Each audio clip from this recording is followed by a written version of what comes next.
what happens in Texas. So to understand this story, there's two things you need to understand. The first thing is that the alternating current, the AC current that's coming into your homes, is typically around 60 hertz. And if it drops below this 59.4 hertz threshold, it's actually causing damage to generators and motors that are on the grid. And so as a result, the power plants actually have circuit breakers that trip off if it's below that threshold for more than 9 minutes. So that's point one. Point two is that Texas is its own power grid. It is not part of the Western interconnect or the Eastern interconnect. It is its own grid. And so it doesn't need to follow interstate regulations. It doesn't have to follow some federal regulations, but it is its own entity that doesn't cross state lines. Now, on the basics perspective here, we're going to basically talk through the temperature, the demand in megawatts, the supply in megawatts, and the price in US dollar. So on the temperature side, pretty basic story here. It's typically in the 50s, and we see it drop below freezing on average, starting on the middle of the 11th. And on the demand side, as it's been getting colder, people are using more and more heat. And with that usage of heat, they are using more electricity. So back in 2011, the last outage was at 59 gigawatts for maximum load. And so already here on the night of the 15th, we're at, or the night of the 14th, we're at 72 gigawatts. And so bringing this further on the capacity side, so where do we actually generate electricity? There's 108 gigawatts total.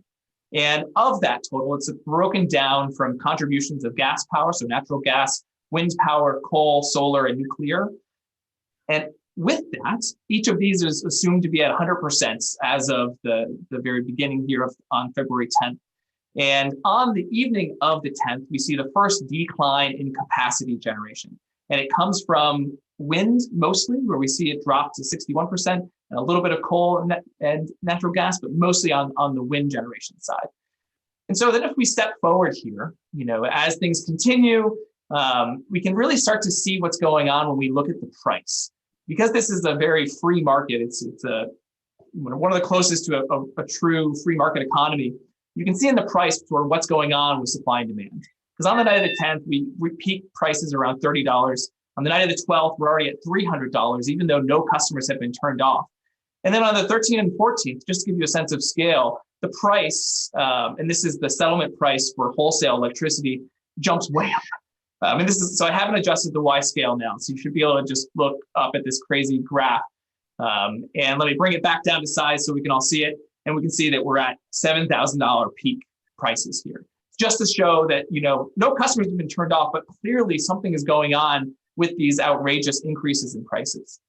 So we're now on the evening of the 14th, moving into the 15th, and that's when we essentially drop pretty significantly. And most of that drop, as we can see here, is in natural gas, which is, as a reminder, more than half, almost half of the total capacity generation. We still have some losses in wind, but it's not just those two, right? We also have pretty large reduction in coal, in solar. Even one nuclear facility went offline during this time.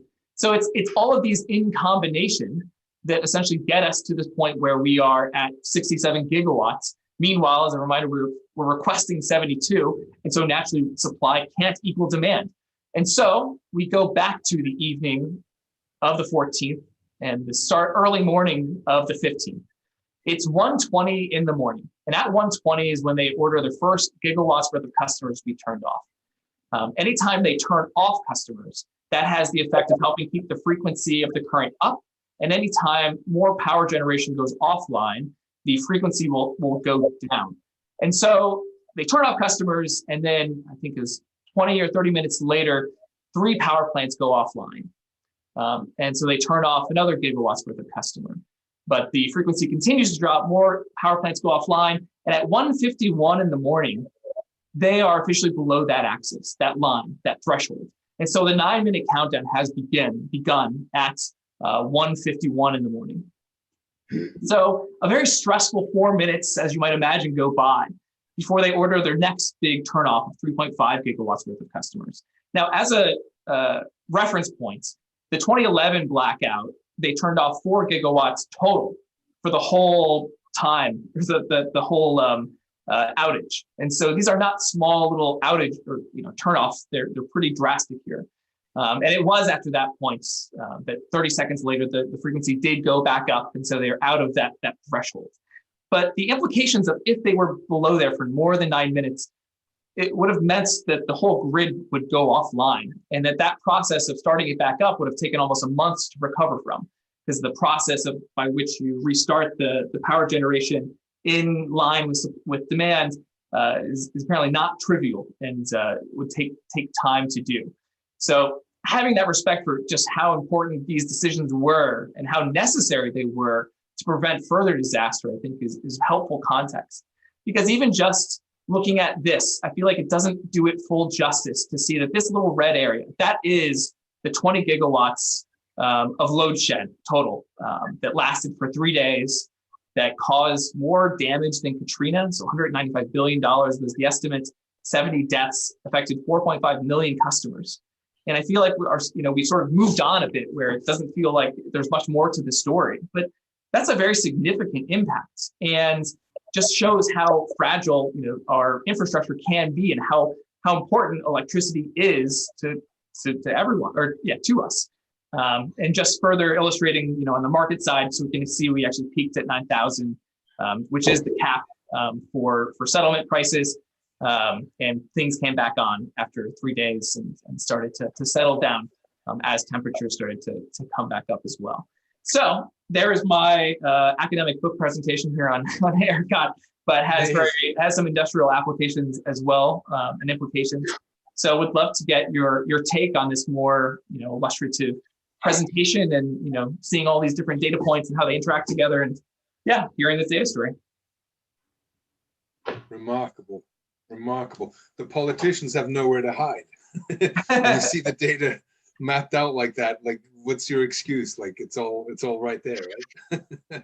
Yeah, and that's it's a good, interesting point, because I feel like this event did seem more political than I feel like most would anticipate. It's I mean, I'm in the UK, and obviously it was a story over here because people were freezing and dying. Yeah, and it's like, what is going on?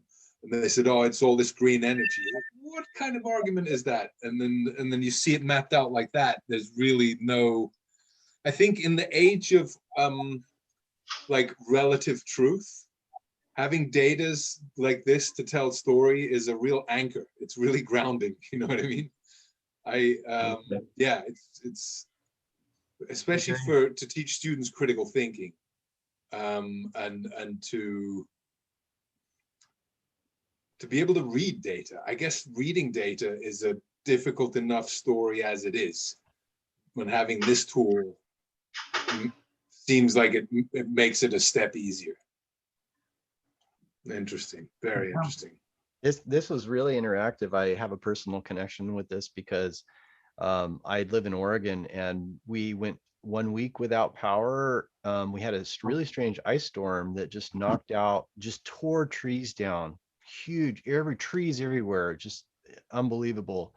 And yet this whole energy crisis was going on in Texas. And so I couldn't feel bad for myself, because I still had a gas hot water heater, and I still had gas stove top, and I could still keep my family going for 1 week without power while people were dying. Yeah. It's that lived experience. I think oftentimes we disconnect the emotional layer from the data layer. And one of the hopes of VR is, I think, to help bridge those two. That impactful, that you have an emotional connection with it. Right? It's a personal story, but going back to the technology and the data, this is really you did a great job storytelling with the data. And I don't know if Laurel's still with us, but my wife is really interested in genealogy too. I see some promises there too for maybe visualizing data in that way for family history. Just a little aside, it's a different app, but on SideQuest I found an app called Noda, and it's also multi-user, and it's not interactive. There's no back-end content, but you can create your own mind maps, like almost drawing them. And you can create relationships, and you can add images and some Noda. It's on the SideQuest. I've created a tiny little family tree on there. It was a lot of fun cool. with my son, 12 years old. He and I just made a family tree. Great little project. I love it. Yeah, I played around with Node a little bit. It's yeah, I think it's wonderful to see people exploring, you know, how do you represent symbolic information in a three-dimensional space, Exactly. just sort of re-representing the real world. Yeah. Well, so we should be respectful of people's time here. We said we were going to take an hour, and we have. We've only just started. No, just started. Let me just give one or two sentences on, you know, the big picture here, which is it's really important to us as a company and individuals. We think that the world has some serious problems, complex problems facing it. All our enterprises, our companies, our local environments, our global environments. It's time to figure out a way to solve those problems. And our thesis is that PowerPoint isn't going to do it. That 3 bullets and 3 bullet points and a few bar charts is not the way we're going to get there. And PowerPoint just feels like it's all about dumbing down the content. So we're hoping that this is a way that we can, you know, really help solve specific problems on a daily basis, and the small problems, the big problems. There's so many different ways that this can really make a difference. So any way that we can engage with you guys and start to have, I think as a company, it's time for us to start to have an opportunity in the education space. So far I have enough education experience to know that it's very hard to make money in education as a technology, and therefore at some level we've been avoiding spending a lot of time there. But now with the SaaS model and with these tools, it's time to be able to do that. We're really excited to find partners among this group, of which I consider Daniel to be one, and maybe some more, to help us pull that off and make a difference in the EDU space.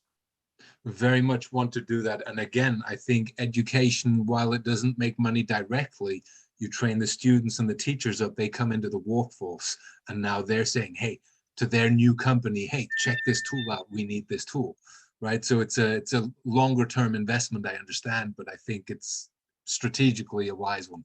So just for everybody to know, we're doing another one of these events on the 19th. Obviously, you've seen this demonstration. It'd be nice to make space for some new people, first of all. But guys, particularly when your editor, your Flow editor comes online, we'd love to do another event with you. And look, and maybe we could find some really compelling educational data, or just, I mean, this is already compelling educational data, but if we could find somebody from among our members who is in, you know, data savvy and could give us a data set that we could visualize specifically, that would be a great fun project. Super. Yeah, let's make it happen. Cannot thank you enough, guys. I'm so excited. So many of these events, though, the Univirtual experiences, most of the events is on Altspace and Engage and other things like this. But I've gone out of my way to find people like you, Frame, and Noda. I was going to do Noda. We're doing a Gorilla Tag session as well for PE with the educators. These little things, they add spice to a otherwise kind of can be a bit of a uniform program. So thank you so much, guys. Jason and Michael, for doing this. Thanks everybody for turning up. Please spread the word. Share on social media. It's Twitter at Flow Immersive, and at Jason Marsh and at Michael Di Benigno. Not quite. Or the data not quite, guy, but right? just do at Flow Immersive. Yeah, at Flow Immersive. At Flow Immersive. At Flow Immersive. Okay, but I am going to follow the data guy. Are you on Twitter as well? Yes, I'm on Twitter as well, as this is Michael D, and then I'm the data guy on TikTok. I think the data guy's taken on Twitter. Okay. Otherwise, I would try to be. Okay. It is. I checked. I was taken. Lovely. Thank you so much, and I'll see you again on the 19th. And yeah, let's Pleasure. visualize. Everybody. Really appreciate it, guys. Yeah.